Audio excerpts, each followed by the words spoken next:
Like, why did you call me in here so I can bring 4 kids? Because now I just literally stormed out of there and sat in my car and cried. And then tried to pull it together, started driving home, past this preschool that says they're taking kids, call them, and I'm like, can you handle special needs kids? And the lady was like, yes. You know, it's crazy how much you forget in the whole special needs world. I forgot Cal got, I guess, kind of kicked out of the school. Rejected. Yeah. His first time going to a preschool, and they rejected him. And that was before diagnosis. That was before diagnosis. It was during yes. the process of a diagnosis. I think you had just started, or Yeah. there were questions. Something was going on. No, yeah, we were on the wait list to see the developmental pediatrician, but I was going back to work, so I was finding a preschool for him. And I had called and spoke to this preschool several times. They told me to come in. They acted like they could handle him. And then I literally brought 4 kids in with me, the 3 middle ones and then the baby. Walk into the office, sit down just for the director to tell me, I'm sorry, but we can't handle your kid. But really not in that nice of a terms. Yeah. Like, it's like, okay, he's autistic, or he's going to be. She was talking very nice to me and just letting me down slowly. And I literally got up and I'm like, why did you have to do this in person? Like, why did you call me in here so I can bring 4 kids? Because now I just literally stormed out of there and sat in my car and cried. And then tried to pull it together, started driving home, past this preschool that says they're taking kids, call them, and I'm like, can you handle special needs kids? And the lady was like, yes. And I'm like, well, this school down the street just rejected me. What was the lady's reason for that? Is maybe she was just trying to be a pro to do it in person, but that's weird, right? That is not something you do in person. She didn't need to tell me that in person. Yeah, rejection's rejection. You don't have to do it in person. You Yes, could just say, hey, I'm sorry, this isn't going to work. And they were a private school. They didn't have to take them. They did work with speech and OT and all that, but clearly they haven't really worked with autistic children. No, this is a lot different, yeah. They have worked with autistic children, and they couldn't handle it, so they rejected them later on. But I'm like, I say all the time, stab me in the heart. That's stabbing me in the heart. Like, that, like, you can really... The other part of it is you didn't just go in there with him. You did take our 3 other kids, and I do think you were probably expecting... You were expecting good news, better news, right? I was excited. I found a place, and I called around and specifically said, this is what he needs. Oh, you know? God. And then you hurt me. Like, they hurt me the way they did that. Yeah.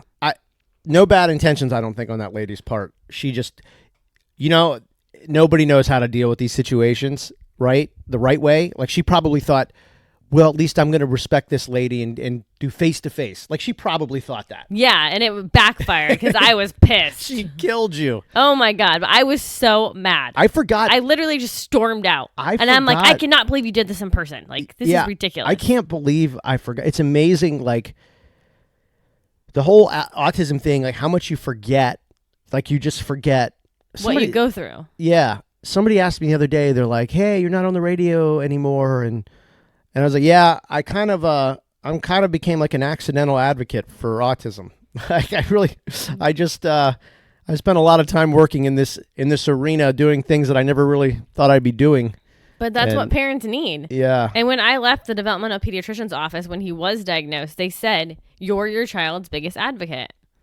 And you have a voice, The thing about it is, yeah, you are. You just have to be careful about getting too emotional about your kid.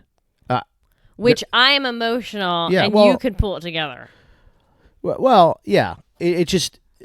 Look, there's no handbook for this. There's no playbook for this. We're not running plays like on a football field. You just have to evaluate each situation. And then some days, like yesterday, I don't know, for whatever reason, I was just like, I'm so done with all this. Like, it was just, he had another meltdown yesterday afternoon, except the car line was great. Lolo was with me as therapist. We went to pick up the other kids. You had clients. The car ride is great. It's amazing. I even kind of whispered to Lolo way home. I'm like, this is pretty cool. He's doing awesome. She's like, mm-hmm. She's like, don't speak too soon. She's thinking to herself, like, shut up, man. Don't say a word, Second we get home. Home? Oh, no. Oh, no. Go back. I'm like, oh, God. I'm like, why? We made it all the way home. And I'm like, oh, my God. So you get home last night, and I'm like, this is like 2 or 3 days in a row of these just meltdowns. It's just it's sucking the soul out of me. I know it does. Like, I am so tired, not physically tired, just whatever it is. And some people are like, well, you're emotionally tired. I'm like, don't tell me what I am. I don't know what I am. Well, I just wanted to like lay down, close my eyes, and maybe wake up in a month or two, you know? Oh my God. I just needed to hibernate. I was like, I need hibernation. Well, it does take the life out of you. But you've heard people say before, like, you can mess with me, but don't mess with my kid. Yeah. That lady, I felt like, you just messed with my kid, okay? I know that's how you like felt. You're rejecting him. There's no way that's how she was trying to do it.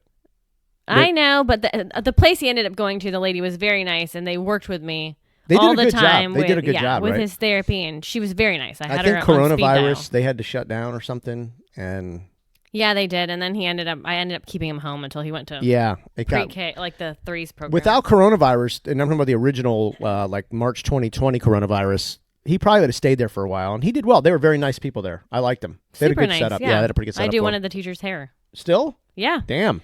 And then she actually left that preschool, and now she works for elementary school, and she's trying to be a special ed teacher. Good for her. Yeah. That's it. It's just amazing how much you forget, like how much this like just changes. I literally was like, wait a minute, Cal got rejected from a program? I don't remember that. And then you told me a story. I'm like, I do remember that. Well, I forgot about it, except I passed it the other day. And I brought back all the memories. And I'm like, oh my gosh, lady, you don't know what you did. You got a little PTSD driving by? I did. Man. It was awful. Should have gone in there and settled the score. Stop it. I'll see you in the parking lot in 5 minutes, lady. Get out there. No, but settle it's this true. up. Like when I get emotional in those situations, you try to talk through it and kind of understand both sides. And Yeah, which is very different from the old me. yeah, it's very different. I'd have been like, screw her. Who cares? She's an idiot. Well, I now think, I'm like, everybody deserves a little bit of patience in dealing with this because this is really, nobody knows the right answer. I mean, sometimes I think as teachers at school, like they're trying to say, here's a problem. They're trying to say what they think they should say. They're also trying to say what won't upset the parents the most. right. The problem with all that is what gets lost in that is usually the truth, right? Right. And it's like you even said yesterday, and I think you're kind of right.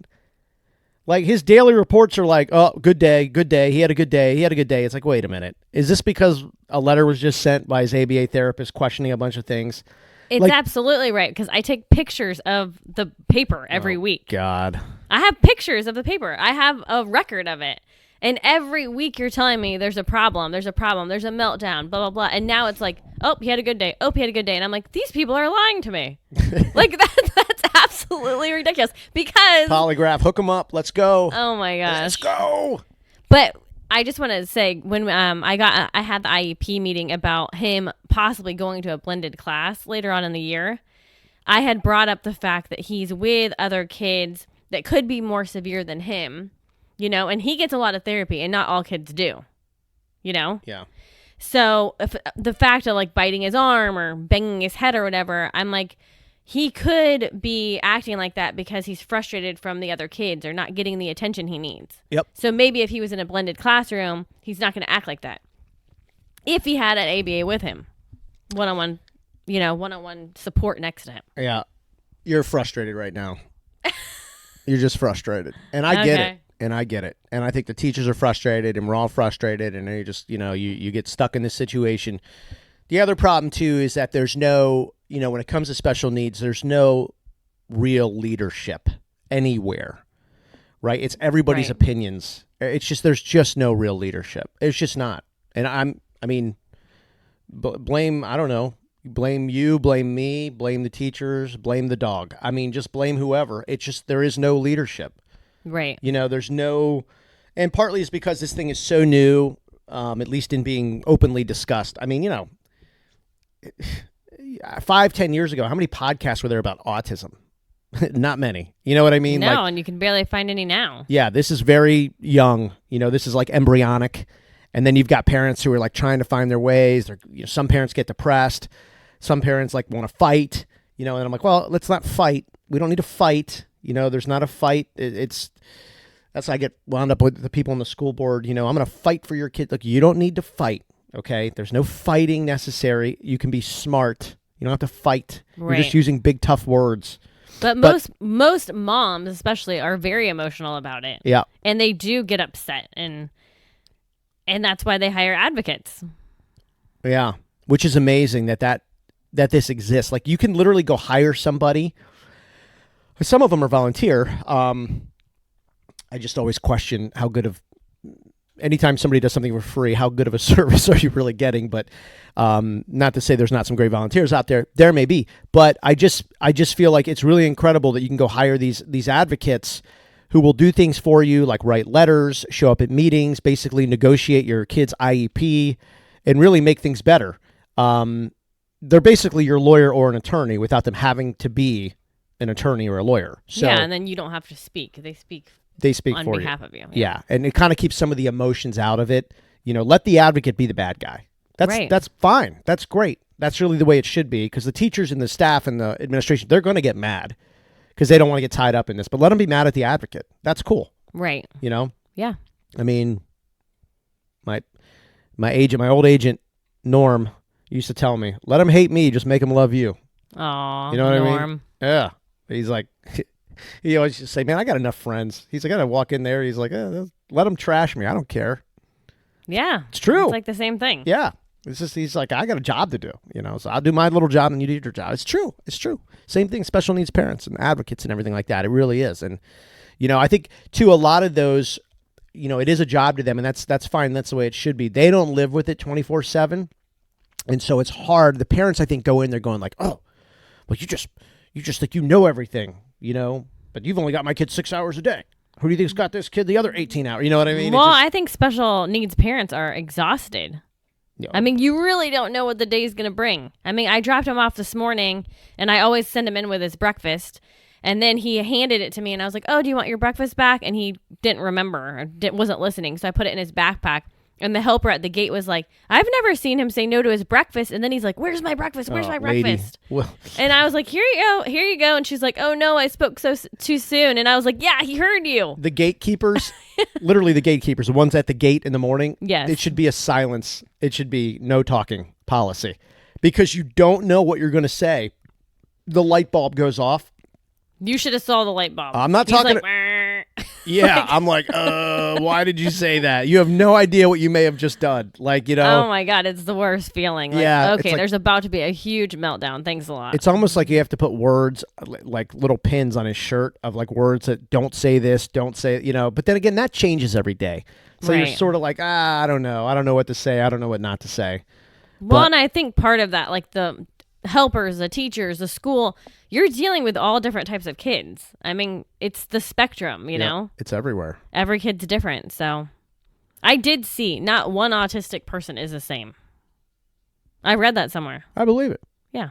I absolutely believe it. Yeah. So. And I think that's why you see the stress of the parents all over social media, because you kind of try to find, I'll see them write questions on some of these pages. Mm-hmm. It's like, "Hey, my kid's doing this, and and then he does that. Does anyone else go through that?" There'll be like 50 comments. Nope. Sorry, can't help you. Never heard of that. It's like, why even respond? Well, I think they're just being honest. Oh, They're just kind of like, "Sorry, I can't really," and it's like, there's so much of that. And I'm like, oh God, like you almost feel bad for these people. It's like, and then someone will be like, "Well, my kid sort of does that." And then they explain what their kid does. And I'm like, yeah, that's not at all what this person just wrote. That is not even close. It's like, you try to seek like somebody, and some of it is you just want someone that sort of understands, but you're like, "No, my kid doesn't do that. Never even heard of that. That's crazy." And then you're like, "Oh, I really am in this all alone." It's like, yes, you really are. Like, you really are, actually. Well, so you've heard it takes a village. I've never, Yes. we've never had that village. I mean, with 4 other kids, not including Cal, we've never had that village. I think our only village we had was our nanny at one point. Mm-hmm. She was our backup. But now I think in the autism world, your village is like your therapist, like the kid's therapist, their advocates, there are other special needs families that you could possibly talk to in groups, like these groups, like you're talking about. But then not everyone can relate. Yeah, and what else is your village, too, is your downtime, which sounds crazy. But that's when you regroup. Yeah. Like, your downtime is your village. Yeah, the 2 to 3 hours we take a week for a date night is our regrouping. Well, that or just at night when it's just he goes to sleep and, like, you just have some downtime. Like Yeah. you just, that's part of the village where it's just like, okay, I'm just going to sort of stare off here and try to think about something not related to all of this and tomorrow and everything.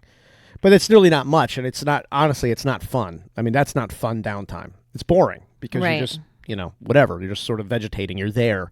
But it's better than a meltdown and all the rest of it. Yeah, But- the worst thing is he's staying up late. Yeah, this is this night owl thing, which Is exhausting. I know, but it's not even as bad as what I read about online with some people. Like kids won't sleep for like 2 days straight, That's crazy. and I don't ever see him doing that. But then again, you don't know, man. That would be awful. Yeah. But sleep is a strange thing. Everything's it's sleep, it's diet, it's everything is just it's just so bizarre. It's just so strange to me how this thing just I don't know. Well, and then the gut issues because of like the way he eats, like this certain diet, and he does eat some healthy things like fruits and vegetables, but then he has gut issues, which then he gets constipated, or he has diarrhea. Well, I mean, on his paper yesterday, it said he had diarrhea, yeah. which, by the way, they used to send me home for. They made me pick him up one day, drive him to the doctor to get a note saying he has gut issues. So if he ever has diarrhea again, then we don't have to send him That was home. the middle of coronavirus, and they tried to blame that, and it was the stupidest thing. Diarrhea could be coronavirus. I'm like, oh my god, you people with your diarrhea and coronavirus, stop it, I know. Nobody's No, but I had to get a note so he can go back to school. no, and we even said saying he has gut issues. no, and then the doctor I remember was like, they were worried about coronavirus. Can you test him? They're like, we're not testing him for coronavirus because he had diarrhea. It's like we don't have enough tests for that. That's ridiculous. Yeah, because they know he already has gut issues. Yeah, I and mean, it's funny though because and the nurse knew that. yeah, but the nurses too. Again, you're dealing with. They want to get people out of there. They want to do whatever. But as soon as you say, hey, I went to the doctor, and the doctor pretty much says, you really can't be sending people home because of diarrhea and blaming coronavirus. She's like, okay. They back right down. I mean, Yeah, so the parents really are in control Yeah, at some point. extent. Yeah. You just, again, you have to be vocal about it. You just don't want to be vocal while completely pissing these people off. Right. Because then there was another day where he bumped his head and she's like, he needs to go home immediately. It's like, lady, come on. Like, I know. It's awful. but she's the same nurse as for kids that are not in special needs.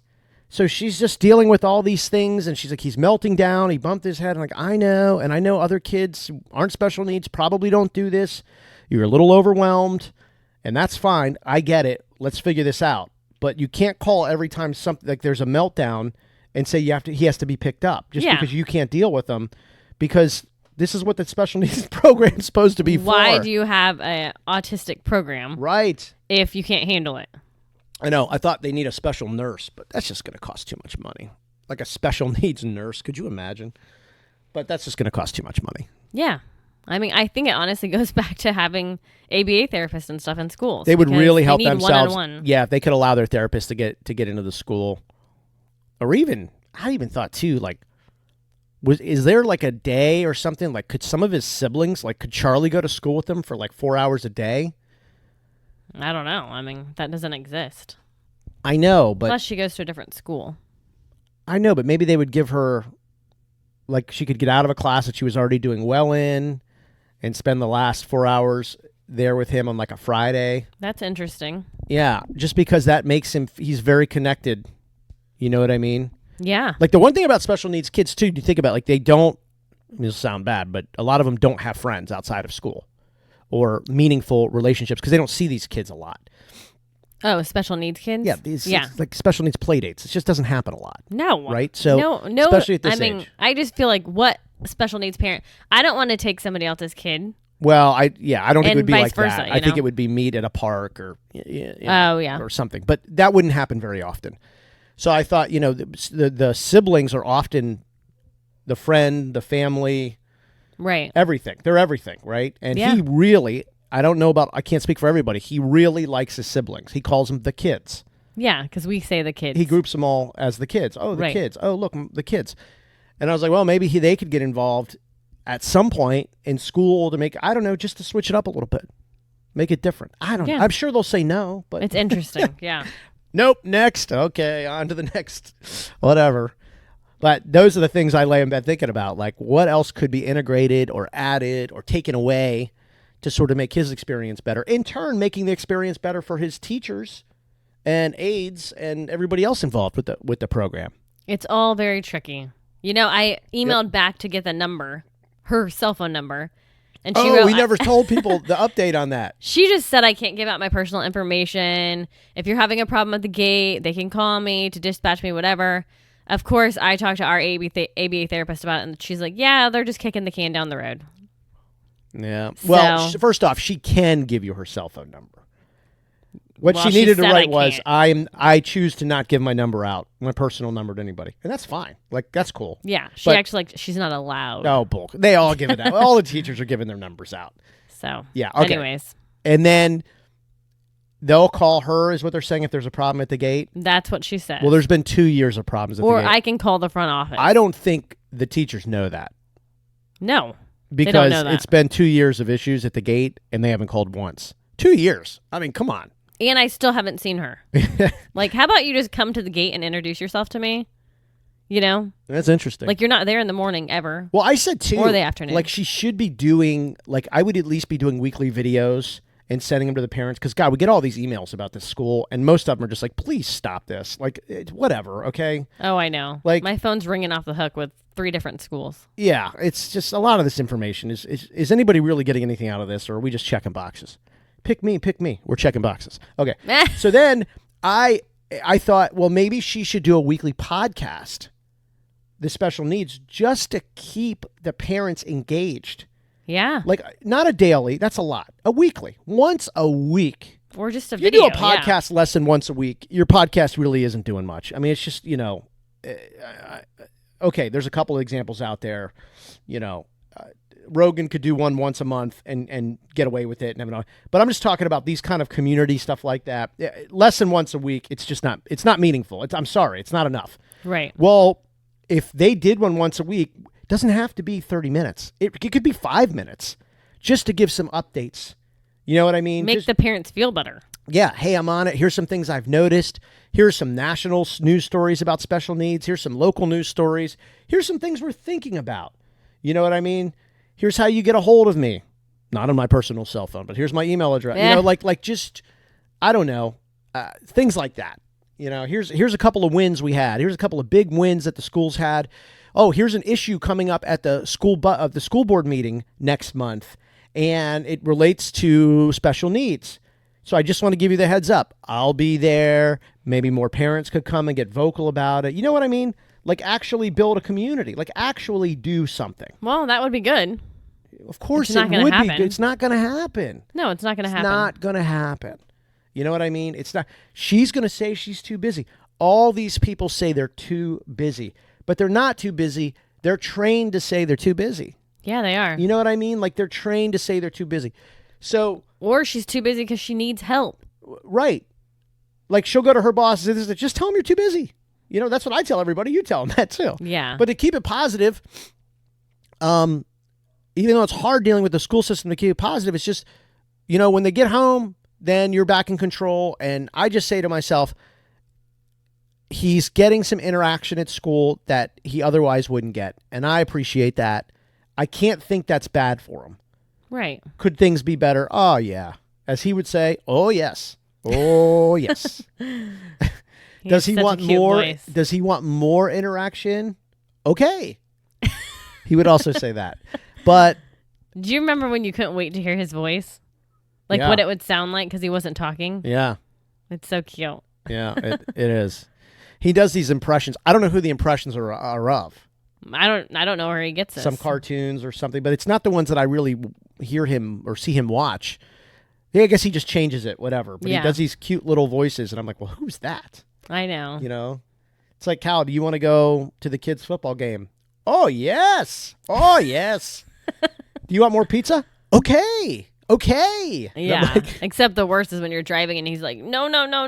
Oh, yeah. Or go left. Oh, no. I'm like, oh, no, is right. You're like, oh, my God, what's about to happen? I'm scared for the next. Sometimes I say to myself, I'm scared for the next hour of my life. I'm scared. I know. I want to crawl up in a ball and I just want to go, I want my mommy. I I'm scared. I want my mommy. No, it does. It does make you feel like what's going to happen. And then the anxiety. Yeah. Yeah. Although I will say, I listened to a couple of other podcasts, autism related, and a lot of them are really good in their own way. Many of them are too dry for me. They're very educational in nature. They have experts on, which is great. There's a time and place for that. And these people sound so well rested, so just healthy, so happy, so upbeat. I'm like, yeah, this ain't real. I'm like, these people, these are actors. These are actors. This isn't real. Gosh.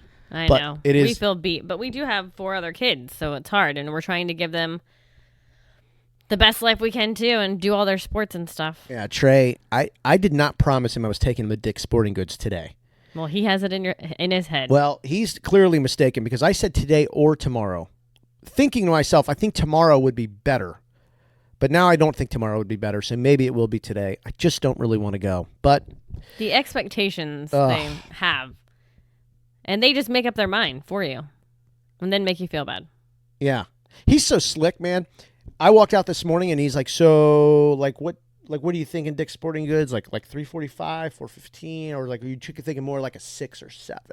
That's how he talks. And I'm like, thinking about taking off your hat and beating you down with it's what I'm thinking about, you jerk. I'm like, dude, I don't know. I honestly, I don't even know what day it is right now. I got to figure this all out. Maybe it's tomorrow, like whatever. Your game is until Saturday. I know you need a new bat. You'll get it. It's all good. You'll get it. We got to figure all this out. And then Austin's on a field trip. And for some reason, I thought we had to pick her up from her field trip, but I guess we don't. They're going to bus her back home or to the school. So we're everywhere. Yeah. And I really thought about doing a happy hour today. Maybe even by myself, but I don't know. Well, the stuff we have to think about. Charlie has a dentist appointment When? tomorrow at 2:00. Cal has ABA therapy from 9 to 12. He's missing school tomorrow because ABA therapy is more important right now, and the scheduling. So he can miss school for therapies whenever.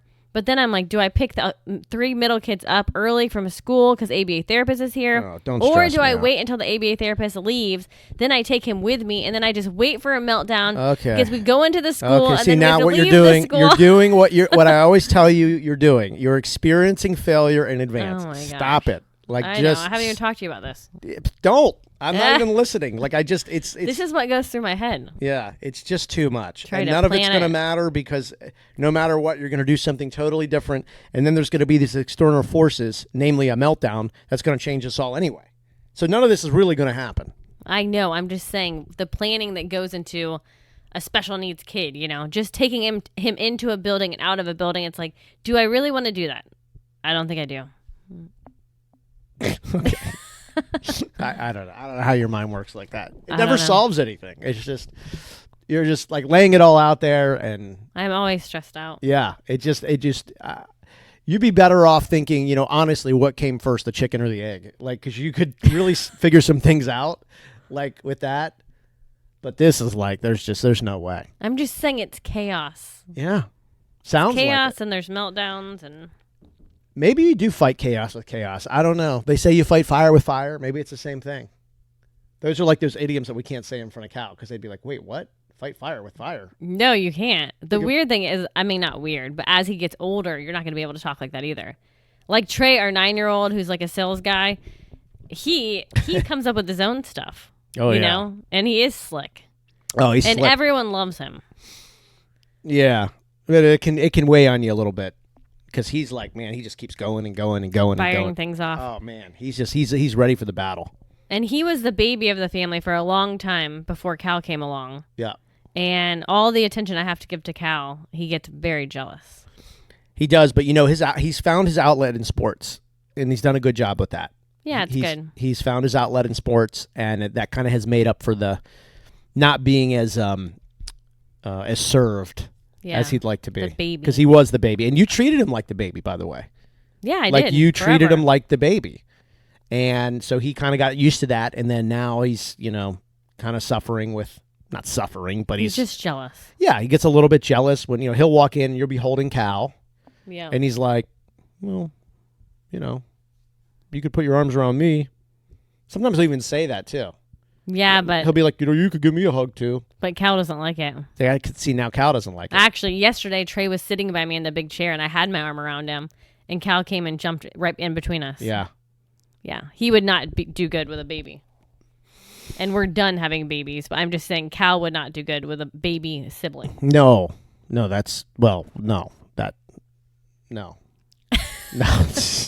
Neither would anybody else, actually. All right, just for fun, I'm going to email the school ABA and ask her for her cell phone number. Just for fun. That's what's on my agenda today for fun. Oh, my. What do you think her answer is? No. Oh, my God. What if she sends it to me? Oh, my God. Well, she might, because then it's a second parent asking. That would be awesome. I'm actually emailing her right now, and I'm going to say, hey, just curious, never met you, never talked to you. I was wondering if I could just get your cell phone number. Yeah. See what she says. Well, good luck.